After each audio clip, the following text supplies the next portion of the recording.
you've been one of the leading proponents and proselytizers of Django Reinhardt's music in the United States. It's a good word. Yeah. Proselytization. There you go. And I'm curious as to how sort of the Django mania or the interest in Django Reinhardt's music has changed over the past 20, 30 years since you've really been a proponent of it. Well, it used to be kind of a well-kept secret. Like, I don't want to sound too snotty, but it was sort of like only certain people knew. And I won't qualify or quantify, but like what kind of people knew. But we used to like think that it was a special thing that more people needed to know about. Mm-hmm. And one of the reasons like I started the band was so that I could turn people on to the music. And because when I would play this music or try to play the music in the beginning days, people would go crazy.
When you do this kind of tribute music, when you do turn people onto something, what's your obligation to keep it pure, and how much do you feel like I want to twist this? I want to put a twist on Django, and that's a great question, because in the beginning, I had like maybe 10 or 15 Django solos that I could play, and I would play them, at places like the Ace Cafe where you used to come see me.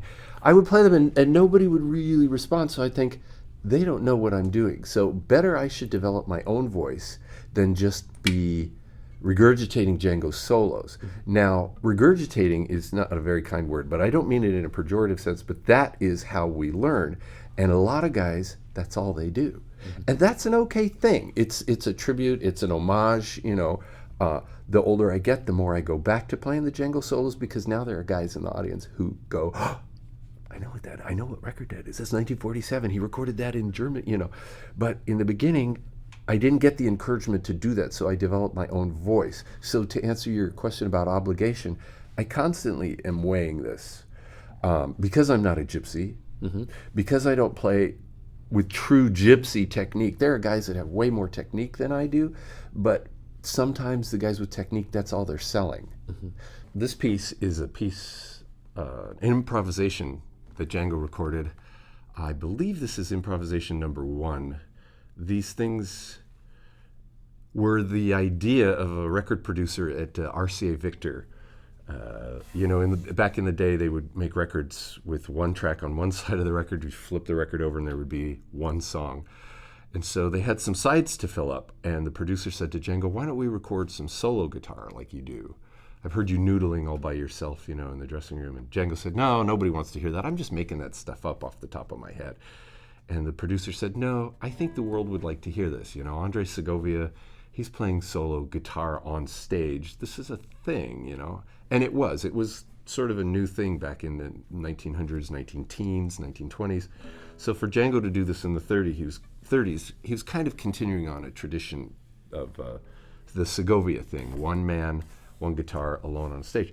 So it's an improvisation. It's made up contemporaneously, like on the spot, totally spontaneous. But the deal is with records back in the day, they used to cut them live. So if you went over the 3-minute time and you were still playing, you would ruin the take. So they had to give him a cue to know when to wrap up his spontaneous improvisation.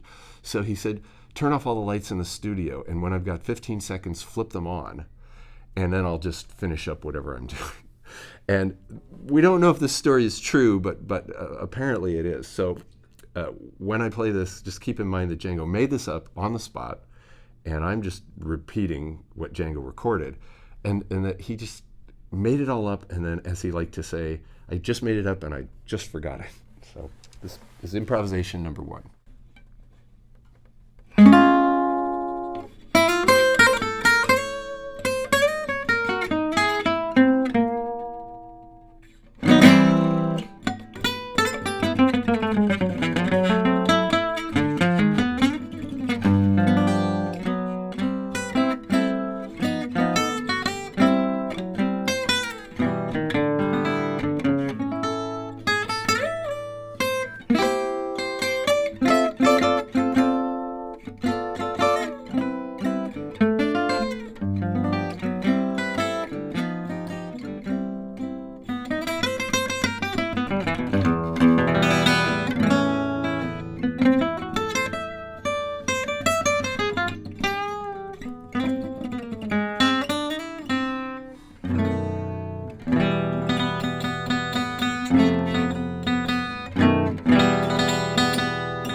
Talk to me about the hardware a little bit. The Macaferi designs, the Italian luthier Macaferi, who produced these guitars for Selmer.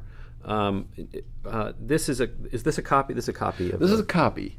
Now, if I can, I'm going to switch to this. This is more of a Selmer copy because it has the D-shaped sound hole. Mm-hmm. Things that make the Selmer guitar.